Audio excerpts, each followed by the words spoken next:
This is the iRacers Lounge, featuring the latest iRacing news, driver interviews, race reviews, opinions, discussions, rumors, and more. Now here's Alan Pajari and Mike Ellis. That's my best finish ever in one. I don't usually have that much good luck. Welcome to iRacers Lounge. I'm your host, Alan Pajari. iRacers Lounge is a podcast for the iRacer, where we talk all things iRacing in a casual setting. With me here is my usual Mike Ellis and Carlos Fonseca. Then we have several guests in here. First we have Brad Wren, we have Jeff Walton, Jose Pabon, and then we have the crew of One Up Motorsports Peak Antifreeze Series team. We have the 2013 Peak Antifreeze champion with us, Tyler Hudson. We have the crew chief of Jason Miller. We have Travis Sullenberger, who is the spotter. We have the the setup engineer of Josh Campbell. And I'll mention that Travis is also a race strategist. So welcome, guys. I'm happy to have you all here. Hey. Thank you. Glad to be here. Don't forget about Bradley Havard too. He couldn't make it, but he's on the team too. Yep. Bradley is what we call team manager. Would that be Bradley's position? Yeah, and strategist. Well, first off, I'll jump right in and say I'm kind of surprised all these people to run one car on one team for one series. I thought it was just the Hudson out there by himself, but yeah, we could talk about that. Guys, what goes into setting up a team for to run the peak and to try to be competitive every week and what goes into, well, what I'm interested in when it happened, what kind of time do you put in? What do you guys kind of do before a race, and then what do you guys do during a race? Anyone can talk. We put probably not as much time as you would think, but we do have scheduled tests where we'll have a couple of hours, 2 or 3 nights a week, just focused on the peak races, and we all get in there and work together doing that. And as with most other iRacers, I mean, this is a hobby for us, so we spend a lot of time, during the week just working on stuff by ourselves, or 2 of us will be together hanging out, and we'll start working on setup stuff and bouncing ideas back and forth off each other. What's really cool about it is it's a lot like the real deal. It's just on microscopic levels, Like during the week, we're talking and discussing things we want to try when we get to the racetrack. You got your engineers, your crew chief, your spotter. I mean, it's all just like you have in the real deal. It's just on a little bit different level. But it's pretty cool. It takes everybody. And like they were saying, during the week, we take, we try to get a good car together to bring to the track for our first test. And then from there, we work on different weather, queue setup, stuff like that. We can't give away all our secrets, obviously, but it's pretty fun. And it's definitely a lot different team atmosphere than we've had before in the past. Even when Tyler had won the championship, we weren't in a position to have this many people being focused on one car. We were on a larger team with more drivers that were in a DWC, and there wasn't 4 or 5 people that could focus on one car. So I kind of enjoy it better this way than having the huge team with all the DWC drivers and everything going on. We can get a lot more technical with just the one car this way. Yeah, I agree with that. I think being a small team like we have, we're actually really small compared to most of the teams running out there, but it has its benefits and its drawbacks because of that. We can really focus on Tyler's driving style. He gives amazing feedback on what, down to the smallest detail of what he'd like in the car, and we can really focus, all of us collectively, on that one car. And when we hit on it, that can be a great thing. But since we don't have the other drivers out there, if we don't hit on it, we can't jump around like they do with each other. So, it's got disadvantages and advantages, but it's a lot of fun doing it this way. I enjoy it. All right. So when you guys are like doing a race, how much chatter is like you guys talking and what's kind of going on like during the race? And let's say that you're up there in the top 10, you're competitive, you're really focused. What kind of chatter is going on? Depends on where we're running in the race at the time. if we're towards the back of the pack and kind of middle to the back and we're kind of stalled out there and not going anywhere, Tyler does a good bit of talking to us. But if he's up competitive in the top 5, he doesn't want to hear any of the strategy stuff for what we need to do to the car. He just wants it done and he wants to focus on driving. So we'll have multiple channels set up so that we have like our race strategist, like Travis, in a channel with some guys talking about what to do as far as like when we want to pit, if we want to take 2 tires or what have you. And then we also have a more of a setup driven channel with me and Junior where we can talk about whether the car is loose or tight and what adjustments to make, and all that's done without Tyler being able to hear it so that he can concentrate on driving for the most part. Yeah, that's pretty cool on how you guys have that set up. We try Travis, to give, are you doing the full-on TJ Majors, door bumper clear, and especially at the restrictor plates, or? No, I mean Tyler's been doing this long enough with an in-game spotter, and in-game spotter's come a long way. I just tell him information he needs to know past that. I mean, I focus a lot on looking ahead and seeing what's going on.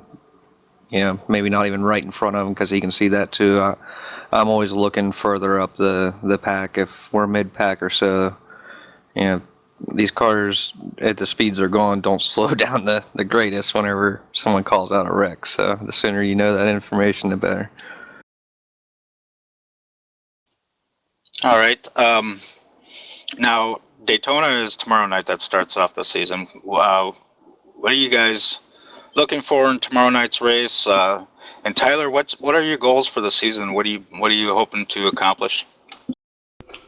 Well, as far as the race goes, it's Daytona. Well, you want to win it. You want to run good. We've worked really hard on the car. I feel like if we get certain weather conditions, we have a legitimate chance to win, and that's all thanks to these guys in here.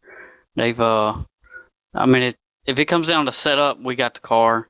If it comes down to just, some cold weather, all out speed, and just picking the right lanes at the right time and all that, then it's a little bit more of a toss up. But realistically, if we can get out of there with a top 10, just a pretty decent finish, pretty solid finish, it's going to be a good week. We won the Daytona 500 race yesterday. A lot of guys have ran races and done really well in the NIS series. So it's been a good week. If we can just finish it off with a pretty decent finish, I'd be really happy with that. I think these guys would be too. As far as the season goes, this whole deal that we were talking about kind of got put together last year. And we had the ups and downs of a new team and getting to know everybody. But we still finished. We came on strong there at times and still got I think we finished 11th in points, missing a couple races. So it was a pretty good year, all things considered, and I expect this year to just be really good. I have really high expectations for this year, really optimistic about what we can do. Obviously we want to go out there and we want to fight for the championship and win the championship, but there's a lot of guys that are really good, who have the same goals, and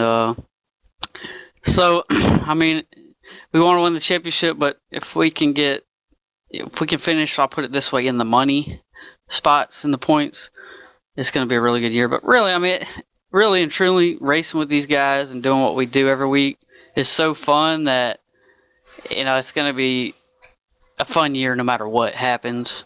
But our goals, as far as that goes, we want to win the championship or finish top 5 in points. But it's going to be pretty fun. I'm really looking forward to getting it underway tomorrow and seeing what we can do, and then getting on to Atlanta, where I think it's going to be a little bit more fun. Oh yeah. So who would you consider your top competitors for the season are? Well, obviously you got Ray Alfala and Kenny Humpy, who just won the championship, and Ray's two-time champion, finished second the year I won the championship. I think he's finished second last year too. He's always up there. Kenny's really strong when they put their minds to it and really work at it. So I mean, but then you got guys like Brian Blackford, who came on really strong there toward the end of the year. He's not somebody you normally talk about as far as winning the championship, but I mean they've done really, really well these last few months of the Peak Series last year, and you could put PJ Sturgio's in that as well. Just that whole team works really well together, and they're really, really fast, and they got a lot of drivers, so they're going to be hard to beat. And Kenny obviously, but you know they kind of slacked up at the end of the year, I guess, because he won the championship, but he's won it pretty early and before the season ended. But I don't know how they're going to run. I haven't really seen anything other than Ray and them being really fast at Daytona, that team. So I don't know. But the series is so competitive. Any of those guys could just all of a sudden have a really good year. They're all that good of drivers. It's just a little bit of luck and a little bit of preparation and doing things right and being smart, and all those guys are capable of it. We'll just have to see. Good. I want to go back a little bit to your 2013 championship experience and kind of what happened to you after you won the championship. Now, I believe you had an opportunity to go to Homestead and be presented with your trophy and being kind of shown around a little bit and being down there in NASCAR. Can you talk a little bit about your experience in that? Yeah, so when you win the championship, they send you to Ford Championship Weekend down in Homestead, and they've done that with all the previous champions. Got to go down there, watch the races from the NASCAR suites, which was pretty cool because Mike Helton was in there, and that was kind of neat. You know, I got to meet a lot of drivers, hang out in the garage, do radio interviews like Sirius XM radio, get up on stage and take your trophy and your check in front of like the whole Homestead crowd. So, I mean, it's the real deal, and it's really fun, and they really go out of their way to honor the champion of this series and legitimize it. And but then even after Homestead, I think I'm the only one that got the opportunity to go to Charlotte to the NASCAR Touring Series Championship ceremonies, and I was honored on stage during that. So that was really cool. And obviously from all that, I got to do the Peak deal, which again I think I was the only one to be able to do that. So I picked a really good year to win the championship, but got to do a lot of really cool stuff that I will remember for the rest of my life as some of the coolest things I've ever done. And who would have thought that comes from winning an online championship? That's, when you think about our sport and what we have, that's pretty darn cool. Yeah, that is. You mentioned the Peak deal, and I think a few of us know what that is. Can you explain that a little bit? Yeah, it was the Peak Stock Car Dream Challenge. The year I went was its second year to do it, and what it was, it's basically kind of like an American Idol to stock car racing. Michael Waltrip put it on with Peak Antifreeze, and it's a TV show. It came on Velocity Channel, and basically they take I think it was like 18 or 19 people, and they took submissions. You got to submit yourself, or a friend could submit you to be selected, and they took like champions and race winners from all over the country in real life racing, and they all competed in the same equipment, like a fixed setup race basically, on a whole bunch of different challenges, and you're competing to race a K&N car for Michael Waltrip Racing, and that's what that was. And you know, I have minimal experience in real life, and we did very, very well, and that was all thanks to iRacing. And I think it showed really well to the world what iRacing can do for somebody, because that's where most of my experience came from, and we finished arguably second in that event. But it was really cool. All right, that sounds pretty neat. It would have been very enjoyable for anyone. I'm glad that you had you were able to do it and had a good time. Now, one of the things that I find kind of interesting is your other teammates here. You guys have any kind of wish to go pro and drive in the Peak Series? Jason, Josh, Travis? Uh, it's far fetched because I have the opportunity to test and to have firsthand, be able to see the Peak Series firsthand and be able to practice with Tyler. You can see that a lot of it's natural skill that you just really can't learn, and the speed and the precision that those top guys have are a notch above most iRacers, including myself, I believe. But I'll probably run that season 4 deal this year for the fun of it. But I really have no expectation of even being close to making it. But I enjoy helping Tyler and working together as a team. I feel privileged to be a part of the Peak Antifreeze series and the role that I'm in. Now, real quick, speaking on that, it'd be really neat if they could somehow implement. I don't know how to word it or say it, but it's a team series. I get credit for a lot of the crap because I'm in the series, but these guys are in the series just as much as I am, just in a different way, and they don't get nearly enough credit, for what they do or recognition. If the series and iRacing could somehow implement that into it, like they do in real life for the Cup Series or any series, basically, that'd be really neat. Team championship points or something like that. Kind of like an owner's championship in NASCAR. Yeah, and like if let's just, for example, if I won the championship again, you should fly me down and my guys. I mean, they did more, as much work as anybody to get us to this point, and it just sucks that sometimes they don't get the recognition they deserve. I don't feel like. I agree. Josh, Travis, any dreams of driving the Peak? I got too many tracks that I'm just no good at all. I mean, I have some tracks that I'm really good at, a lot of tracks that I'm mediocre at, and some tracks that I'm just really terrible at. So I doubt I could make it to that level, even if I wanted to try. But I don't really race official enough to even do that. I doubt I would ever even try to compete in the season that gets you to pro. Yeah, I kind of feel the same way. I mean, when we're all drivers, I think we all would like to get into that series and to try to be competitive in it. But at the same time, I mean, it's just fun racing with these guys and racing the regular stuff. So I go into it as, I'll race whatever's available. If I can make the series, I'll try. But, I have enough fun racing here that it doesn't really matter to me one way or the other. I just go out there and race and see what happens.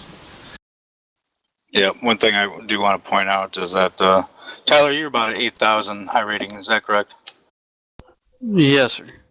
Yep, and he's around teammates that all these other 3 guys are around 5,000 high rating, and you could, and not to put down anybody else, but you can definitely see the skills that Tyler has and the ability. He can jump in any car.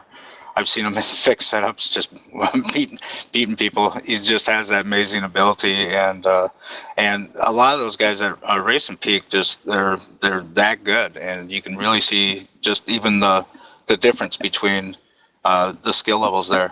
If you guys disagree, just let me know.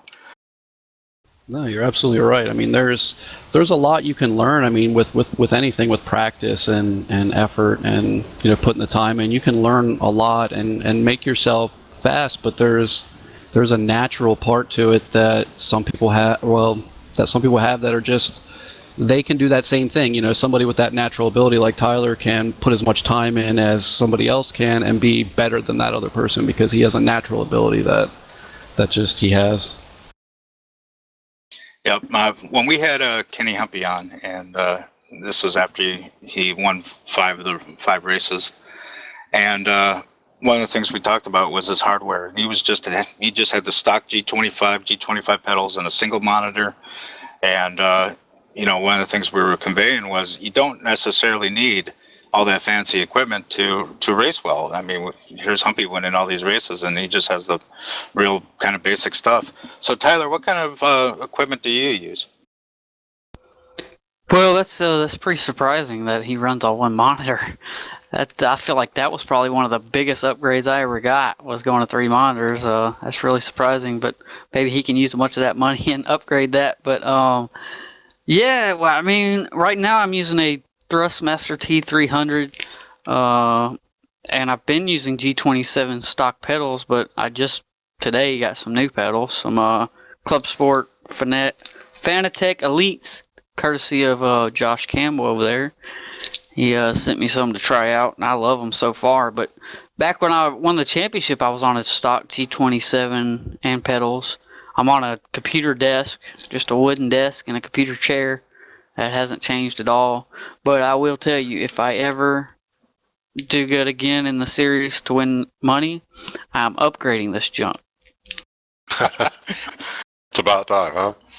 I think some of it's just the immersion factor, and I mean, like somebody said, this is our hobby, and whether it's performance based or not, just the immersion of it. The 3 screens is great, although I do think it's an advantage. But all the extra equipment is as much for the immersion as anything, I feel like.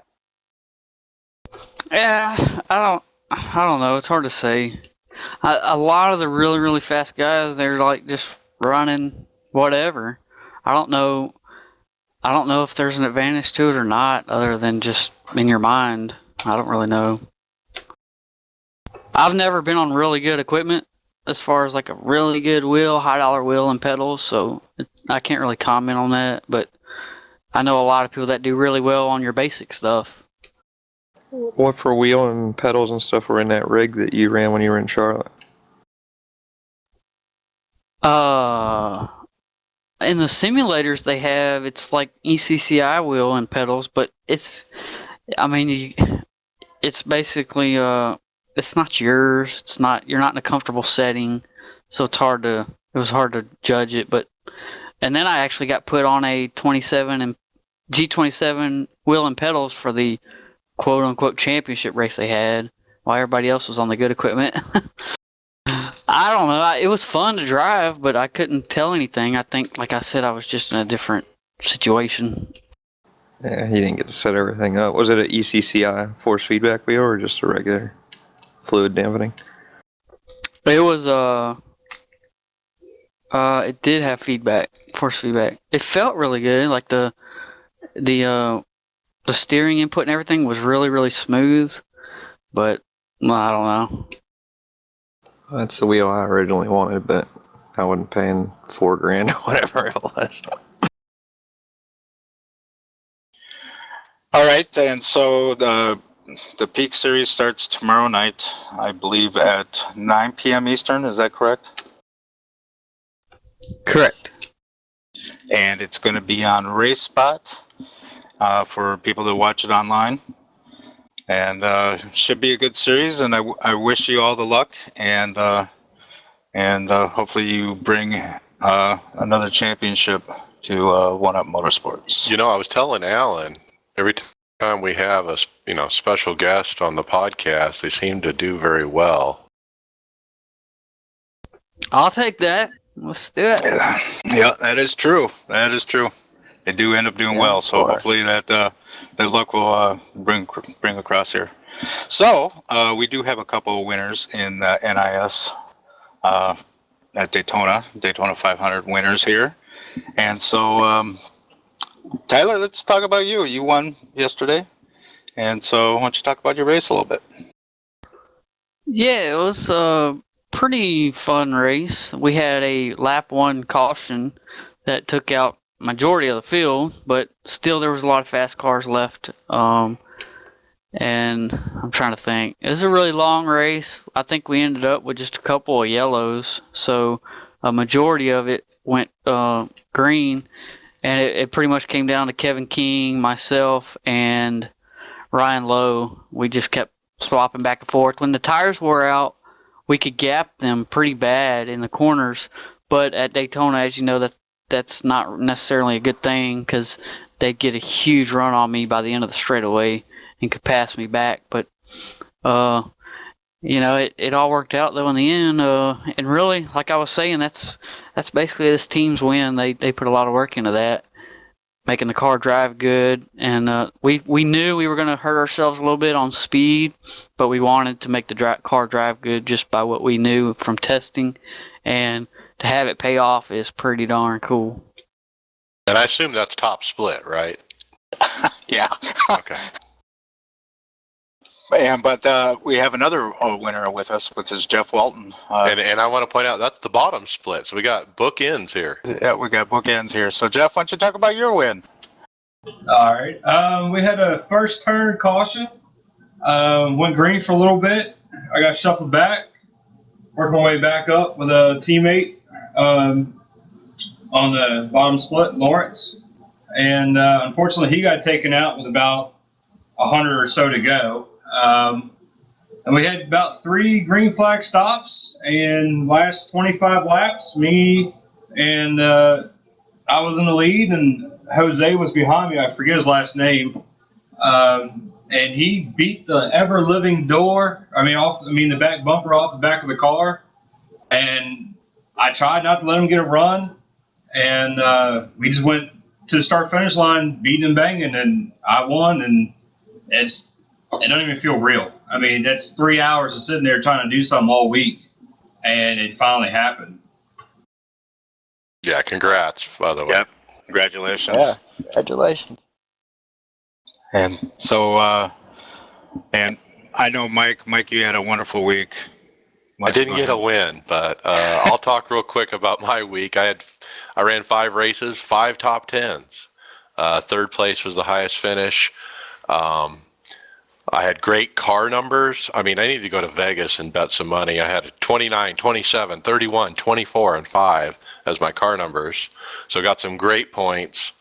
So it was a fantastic week. And I think the big highlight is when I got that third, I led the most laps, 105 laps I led. And I really felt like it was a strong race for me because that was all through green flag stops. I led the race and put a lot of people a lap down and I felt pretty good about myself, so confidence is high. Yep. Congratulations on your great week. Yep. And Junior, I kind of wanted to talk a little bit about the Wednesday race you were in. Can you tell us what you saw at the end of the race on that one that you were in? By the way, this was second split Wednesday Open. Well, I was on that last restart. I know what you're getting at here, the controversy of it. But as far as personally, on that last restart, I was restarting third place. But I guess we had 2 laps to go. So I was focused on what I was doing. But we took the green flag and we went down. Right when we got into turn 1, I saw a car come by at full speed. Like I said, I restarted third. So there was 20, 25 cars behind me. But somebody got a huge run off of pit road and caught the back of the field right as the green flag was coming out and just passed everybody on the high side. And before we got to turn 1, he was in front of the entire field. And in the meantime, I restarted third. And the leader, later on the forums, I think he said that he saw that car going high and got distracted. And he missed a shift going into 1.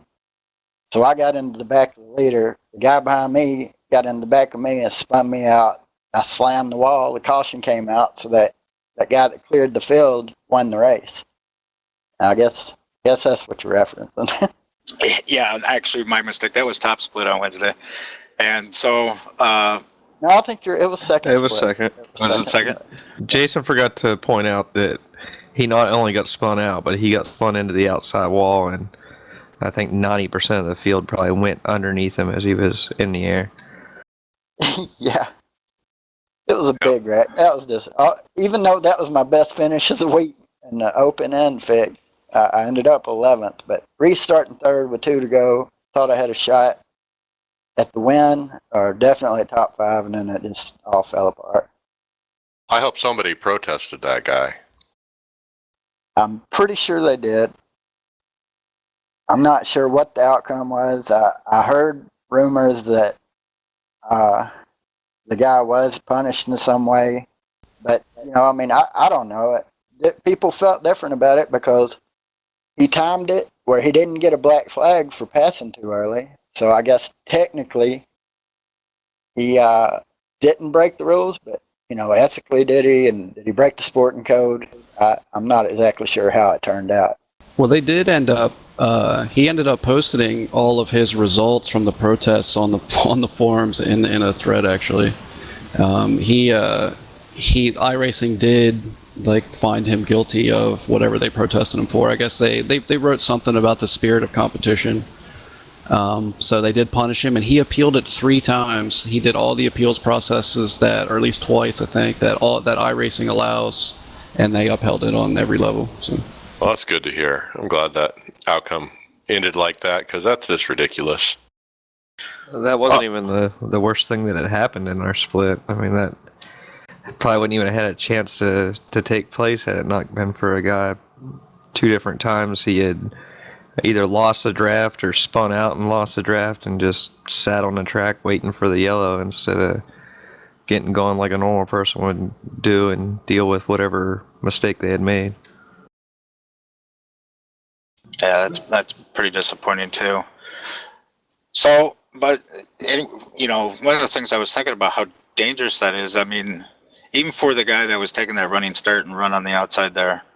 I mean, because you're 2x2 in a pack, and you're just kind of starting out, and he's going basically 3 wide through this whole thing.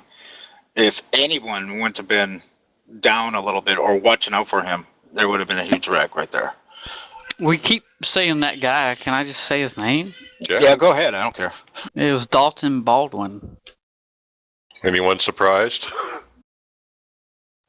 Kinda. Yeah. I don't know. I mean, the guy's car wasn't even up to speed.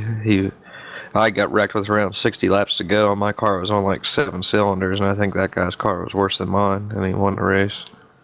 I bet Jeff Walton didn't have any of that shenanigans going on in his split. Well, leaders, I mean, lap cars, I guess they didn't have their radio communications on. We're pulling up in front of the leader. We have one person parked sideways on the start-finish line. We had several cars doing donuts by the pits. It was a rolling demolition derby. Yeah, we're really trying to get Jeff out of that bottom split, and he did a great job getting a lot of iRating this week to do just that. But boy, it is kind of ugly down there. It's terrible. I mean, I've gained 300 this week alone trying to get out and get where I should be. 90% of the time, I'm watching out for the idiots. That's not any better in second split. Al could probably tell you that. I don't know. It just depends on who's in there. The higher splits get a bad reputation, but it really just depends on who's in there. Most of the people that are in the top couple of splits are really good, race with respect, but it only takes 1 or 2 people in any split to make it like that. Good luck from New York. Yeah. Yep, here for safety rating. So, but one thing that Daytona 500 does, it brings out practically everyone on the service to race the thing. I mean, the participation was huge this week. So you're going to have a lot of guys that don't normally run the Cup car, first of all, don't normally run in the series. In most of my races, I didn't even recognize a lot of the names I was with. So it was real big participation. What do you guys kind of feel about that type of thing? Like maybe that was the reason why. Well, for example, on Thursday during the daytime, I ran an open race, and I blew my engine, and I was able to go back out and still finish 12th in the race, which is, I think, kind of ridiculous that I was able to do that. But it might be just because I was in there with a lot of people that normally don't run these races. What do you guys think? Well, it's hard to say, but I do know that the European participation in this series is up. Last season or last 2 seasons, those guys have been running a league because they didn't have any time slots for them. But this week and this year, they have opened up some more additional time slots. I noticed on Saturday in my race, I'd say half of them were non-Americans, European, Australians, and whatnot. So I felt like there was a lot stronger presence internationally. Yeah, there was, but I think what I was just seeing is just a lot of names I didn't even recognize. So Not What are you regular trying to say, NISs, Mike? Yeah. Watch out for them foreigners. Yeah. No, I mean, hey, the guys from Great Britain and over there, they're great oval racers. They really are, and some of those guys can get it done. well, we know one thing that I the think winner fixed. one thing that I think you've seen at super speedways that you're not going to see is the guys that come from street stocks or wherever they had gained their I rating. You know, the guy that parked on our track twice and brought the caution out. I doubt you're going to see him in a whole lot of NIS races because he's not just going to be able to hold the car No, wide he's open and keep up. A C-level driver with a C-class driver with a 5,000 I rating, you know, racing some of the lower series, and they come over for that. And what you end up seeing, too, is a lot of people that just don't know the race etiquette of it and end up causing wrecks even when they're not necessarily, you know, like just not knowing which lane to be in when they're lapped cars and stuff like that, and forcing the pack to go 3 or 4 wide when it's unnecessary can just cause problems with when you have those kind of people that are joining that just haven't really raced the car before. Josh, I completely agree with you. Sunday morning, I was running first in the open with 50 to go, and a lap car was on the bottom of turn 1 and 2, so I went high. Coming out of 2, he moved up right in front of me to block me, and I couldn't slow down enough, and I tagged him in the bumper, and him and I took out about the entire field. And he was 72 laps down. And I saw stuff like that in both splits that I was in, where lapped cars would try to think that they could blend into the pack by themselves. So when the pack was coming at full speed, they'd purposely move into the bottom lane to try to get somebody to slow down and hit them so that they could blend in and keep up, you know, try to keep on their lap or whatever and cause wreck.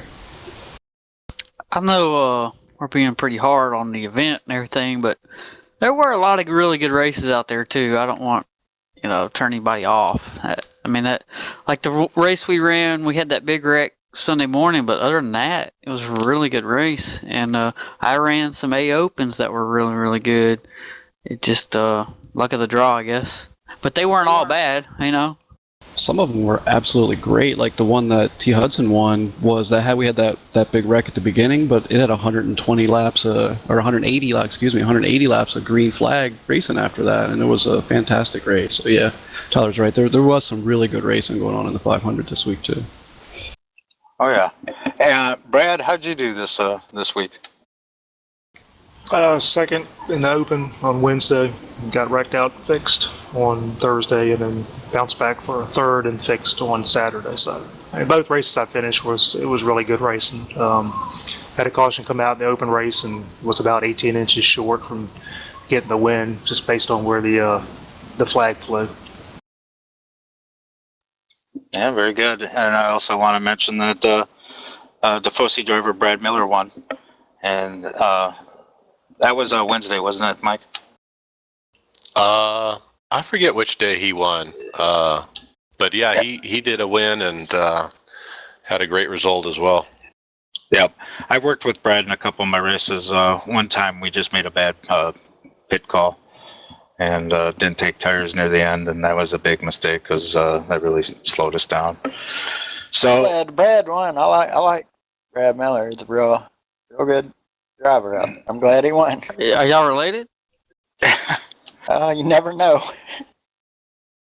yeah, and so let's talk about it. Like I said, I didn't take tires, and it was just a bad decision. So let's talk about a little bit about the super speedways and the tire model, and really on how it's changed ever since. Last year's Daytona basically you can go flat out, and the only time you had So you mean the lift at the end of the straights and pushing off just the little checkups. Yeah, but this time it was especially in the fixed. It was, I mean, you treat it like a mile and a halfer. You know, basically you're lifting to go into the corner and putting in the gas coming out. It was just I'll throw in my 2 cents, and especially after watching the real race yesterday, the Daytona 500, how that played out, and hearing Dale Jr. talk about it after the race. I almost think they got it right. Those guys were pushing like that, and they had these weird loose moments where people were spinning out by themselves, and our team experienced that too. I've spun out a couple of times. Jeff Walton did too. And I was thinking, boy, we're almost eerily close to what they're running. Yeah, I think in the forums, man, if you didn't watch the real race, it's just you would think iRacing totally screwed up the world, but how bad it is. But then after watching the race, you're like, man, they nailed it actually. Right, It was, that's what I was thinking. Yeah, and what's weird is the other 500s before this one didn't seem nearly that bad. So not a lot has changed. So I'm not sure what's going on there. But whatever information the engineers at iRacing are getting must be good information. I know Travis told me we were talking about this, and he said, I think what we have is a little exaggerated, and I think it might be, but also on the same point, those guys are professionals, and they know how to fix it, and they have more tools to fix it. So we might actually have kind of close to what they have. We just don't have the resources they have to kind of rein it in a little bit. But then again, it could be exaggerated a little bit. But either way, it made for really, really, really fun racing, in my opinion. Yeah, The only she thing had- that I think brought the exaggeration on was the speed differential, and I know that there's real life stuff that's going to be tough to compute into there, but this was along with Tyler and I's conversation about it being exaggerated was, maybe iRacing had to make the draft that way to simulate what they're actually doing in real life, but we're easily at times 10 mile an hour faster entering the corner than what the real guys are, and I think that's what's causing the exaggerated tire wear. But me personally, I feel like it gave my foot a break. Typically in a 500 being wide open like that, my foot starts cramping up, my leg starts going to sleep. It was kind of nice to be able to lift out the throttle and not get all that. The fixed race, reminded me a lot of the old bumpy Daytona after, when they got really, really long runs going, they started getting spread out. That's what it kind of reminded me of. Yeah, could you imagine what they have now in real life on the old Daytona? It'd probably be really spread out. Yep. Guarantee it, guys wouldn't have their cars sitting on a track like that. That's true. I enjoy the fact that, you don't have to leave your foot down anymore. It gave the race back to the driver, it seemed like. To keep your car down on that yellow line in a fixed race, you actually had to keep it down there, not just turn left and leave your foot in it. You had to drive it. Exactly. It sounds like the opinion in here is different than what I read on the forums, because when I read the forums, you would have thought iRacing was broken. Nobody couldn't even get around Daytona. It was just terrible. But I agree with y'all. It might have been a little exaggerated, but I liked it. I like being able, like y'all are saying, put it into the driver's hands a little bit, save a little bit of tires here and there, maybe make up some spots at the end of a run.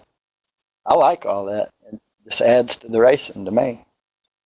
And we do have a really, really good handling car, so I'm sure to somebody that wasn't able to come up with something that drove that good, or guys that were just completely worried about speed and didn't care how good their car turned in the corner, it was probably a lot more frustrating for them than what it was for us. But I don't feel that it was completely off of what real life is, or was in that race anyhow. All right, let's kind of talk a little bit about the real life race in a little bit, because that was one thing that Dale Jr. mentioned after he spun out, was that they kind of misjudged the handling that they needed for the car. So it was kind of like that, in the real race too. So that was kind of interesting. But one of the things I want to mention that I did hear during the real race, and I'm hoping that everyone kind of caught it, that Jeff Gordon mentioned iRacing during the telecast. Did you guys catch that? Yes, sir. Yep, he was Mike Joy was talking about how TJ Majors and Dale Jr. met, and they met online racing, and that how Junior puts people from that he meets on racing, or some people that he meets on racing, I think he has a future into some of his lower cars. And then Yeah, you got to love that exposure, and you know, how many people did that reach? Never heard the word iRacing. You know, it's got to be a lot. I thought that was really cool too, and it shows the alliance between the sim racing that we do and real life racing. I thought that was cool. And it shows how cool Dale Jr. is. Yeah. Dale, yeah. Yep, it does. Makes me wonder if Gordon's not racing under a different name that, you know, it's not a name that you see on iRacing a lot, but he was very quick to know what it was and bring it up. Yeah, I don't think we've heard of him on iRacing, have we? I don't think I've heard of his name, but yeah, maybe he is under a different name, so you never know. But I'm sure a lot of those guys, I've seen a few professional racers in some things, so you never know. Some of them value their privacy. Yeah, So some of them may come on as a different name. I mean, some of them don't want to be bothered. Yep. Mike, you want to mention the article that was on Vice.com? Well, Vice.com, mainstream website. A lot of people read that. And they did a really nice long article on iRacing and how it could be the future esports sensation. And, obviously we've been talking about the Peak Series, and that's really esports right there. And it's quite a neat article. Check it out at Vice.com if you have time. They talk to Mitchell DeJong, which we've talked about before. Mitchell, one of those premier iRacers out there, and he talks about the service and so forth. And Will Vincent, also co-founder of RaceSpot, was interviewed as well. So check it out. All right, and for the sake of time, we're going to kind of blow through some of the next things that we have on our stuff, because I really want to talk about some of the new things that might be coming out in the March build. So iRacing announced that they're going to have a new payment system, which is the payment wall. If anybody has used it, that's a new way that you can start paying for your iRacing. Which is never heard of it, but more globally acceptable for a lot of people. And then, it's for their March build. I think they mentioned that they're going to have 4 new cars coming out, which is the Audi, the Mercedes, the Renault 2.0, and the new MX-5 car. Yeah, which will be free upgrade on that MX-5. Yep, and but one of the things that I'm looking forward to the most is the opportunity to switch my graphics to the DX11. So, finally, DX11 is actually going to be here on the next build. Yeah, you want to talk a little bit about how they're going to do that, Mike? Well, they did announce an actual detailed plan of how this rollout is going to go. And basically what's going to happen is between the next build and the summer build, the spring and the summer build, they're going to have both DX9 and DX11 platforms operating at the same time. And you as a user will be able to decide when you launch the sim if you're going to go in as DX9 or DX11. There'll be some kind of switch or something that you'll be able to decide. And then when the summer build comes out, DX9 will go away and we'll be on DX11 from that point forward. So there's going to be a crossover period there of about 3 months for people to get their hardware in order, because you'll be able to try your hardware on that DX11. If something doesn't work right, you can revert back to that DX9, and you got 3 months to figure it out. Do you think that they should leave? I mean, I know that it's set in stone now, but what do you think it's going to do to the people that can't go out and go get a new machine? Well, I don't know that you need a new machine necessarily to run DX11. I think, I say that out loud, but, how many people are running on, Windows XP or Windows 7, like an old duo core, from 7 years ago? Those are going to be the people affected, the people on the very low end equipment. Yeah, I agree. DX11's been out for a long time. Any card that's, 3 years old or whatever should be able to handle it without any problem. I mean, we're talking about, I think, a small percentage of the iRacing community that's going to be affected by the DX11 stuff. Your stuff has to be pretty darn old for this to affect you. And I really think that you're going to be able to get a graphics card in a neighborhood of $200 on the low end that could easily run iRacing with DX11. And when you talk about what the subscription costs and what you're paying for content, I mean, what's $200 to make it play the thing? Well, it sucks you turn anybody away, even if it's just a few amount of people. But iRacing's got to keep going. They got to keep moving forward. They got to keep updating and getting us to the next level. And this is way overdue. I mean, in reality, most video game manufacturers went to DX11 years ago. And there's a good percentage of the user base that's actually going to see a performance increase with a DX11, because DirectX 9 and 9C was very processor intensive, because it's from the days of Windows XP when video cards weren't massive like they are now, so the processor had to take care of a lot of the math. And nowadays, all of it's done through video, and DirectX 11 will allow your video card to take over a lot of that load. So it'll get rid of the bottleneck that has been the processor for a lot of people. Yeah, it's very frustrating for somebody like me that has an expensive card to not be getting the greatest frame rates and getting stutters and stuff like that. And I'm sitting here monitoring my card temp, and the thing's running at like 50-some degrees Celsius. And if I start up any newer modern game like Grand Theft Auto or Project Cars, the thing's instantly up to 80-some degrees and working the card, and everything looks good. Yep. So I think we're all kind of agreement. Looking forward to that change that they got. They also iRacing hired a new animator, and so they put out a couple of videos of. And it's just a little thing that they threw at the guy. So this isn't like someone who's taken place of other type of programmers that they have. This guy is purely for animation, and he was working on the new lollipop guy thing that they showed on the video. Besides the lollipop guy, you guys looking forward to any kind of new animations? And then what kind of animations are you looking for? I want car parts flying off the cars when they wreck, and debris. Jeez, that right there Some of the alone. cautions we have already, you want to have debris laying on the track. But no, I agree. That'd be cool to see for sure. It kind of sucks if somebody was out there running around and you're trying not to get another caution, and nobody wrecks and a piece flies off the car and brings a caution out. So could you imagine like a damage model? Like, I don't know if you guys played it with that Beam NG drive or whatever it's called. Just like I've seen it. Yeah, it's Soft, imagine that kind soft of damage. physics. Yeah, that would be crazy. Yeah, I want to see the pit crew. Pit crew. Yeah.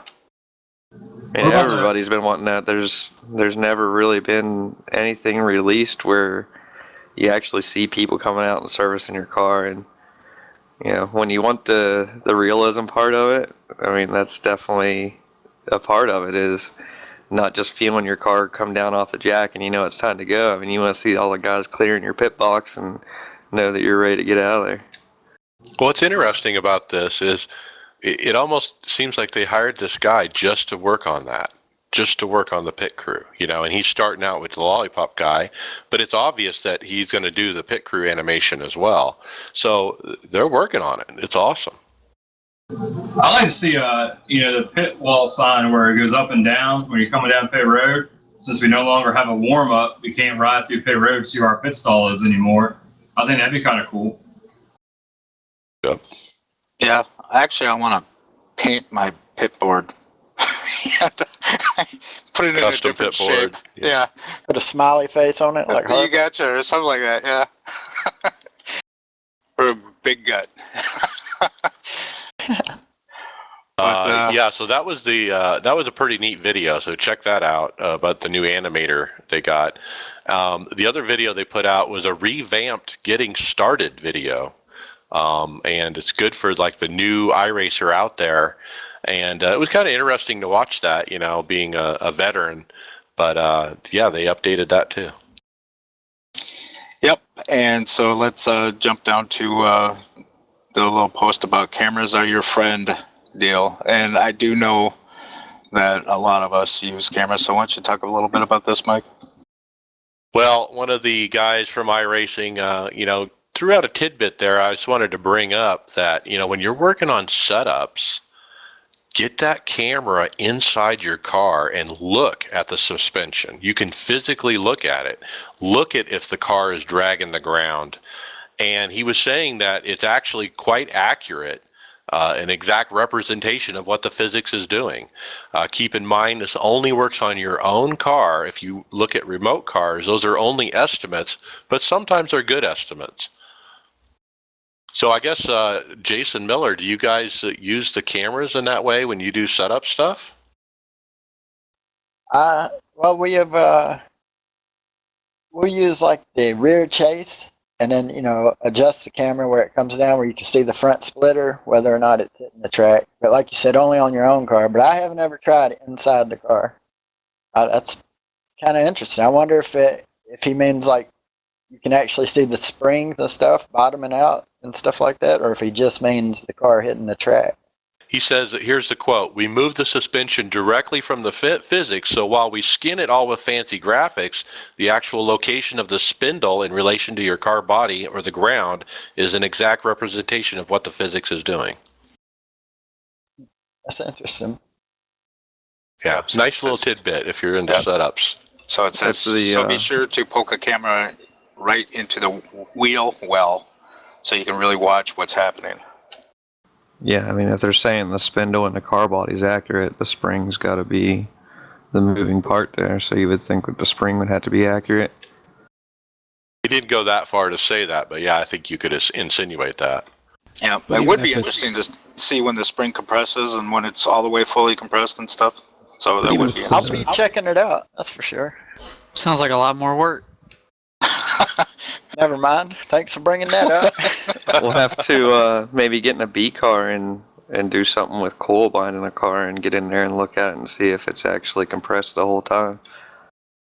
Yeah, that'd be interesting. That'd be a good thing to do.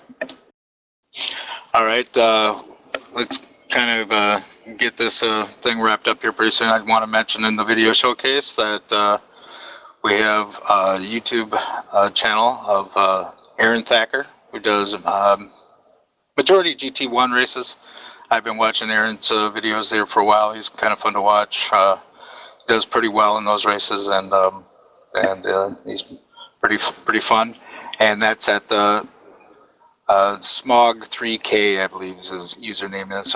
So, and Carlos might be showing it up on the screen for all the people that watch this podcast on the YouTube. So, but anyway, I just wanted to point that out, and otherwise, I think that we're going to pretty much end this show. A lot of us have a league race to jump into, so I want to thank the guys for coming out, especially Tyler and the One Up Motorsports team here, the Peak Antifreeze team, and really hoping that you guys have a fantastic season, and Tyler pulls home, make it a 2016 Peak Antifreeze Championship here. So that would be really neat. And pretty sure with the crew there, since I know you guys well, I know that you guys will always do your best and will always put out a pretty good car for Tyler to run in. Thank you. Appreciate you the invite and being here, and it was really fun. Long overdue, but I was glad I was able to get on here and be part of the show. Yeah, good luck on Tuesday. I hope your luck from your show rubs off on us. We can get that win tomorrow night. We want that streak to keep going, so. Me too. Do they win or they just run good? That'd be win. Sweet. Yep. Yeah, we're going to have Tyler on here every other week. Yeah. Oh, hopefully. All right. Anyway, I just want to say, everyone, check out our website on iRacers Lounge and our Facebook page and our Twitter account and the YouTube channel, and download our podcast on iTunes and SoundCloud and Stitcher, and you can drop us an email at iRacersLounge@gmail.com. And I'll try to make this real quick and not ask everyone. But Mike, you got any final thoughts? Well, just shout out to everybody who won the Daytona 500. That is a what I call a career-defining race. Tyler, Jeff, Brad Miller, all you guys who won, congratulations. You guys really deserve it. Great race. Yep. So anyway, I think we're going to end the show with that. And thank you very much. See ya.